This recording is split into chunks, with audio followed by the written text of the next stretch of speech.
Welcome back to my channel. In this video, we will discuss the for loop in PHP.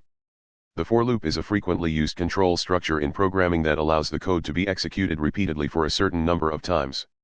With the for loop, you can efficiently handle repetitive tasks, such as analyzing a dataset or performing an operation a specific number of times.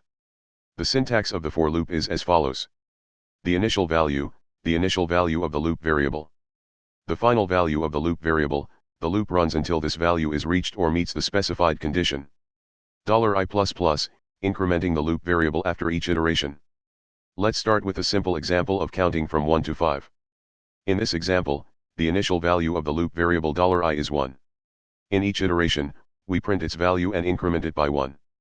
The loop stops when the value of $i reaches or exceeds 5. Now let's see how it works with array elements. In the following example, we iterate over the elements of an array, where the loop variable $i represents the current array index.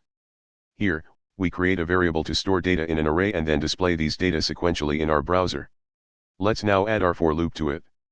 Now we also use the variable in the for loop. Finally, we write out all the elements of our variable. Thank you for watching, and don't forget to subscribe to the channel to stay informed about upcoming useful PHP tutorials. Happy coding!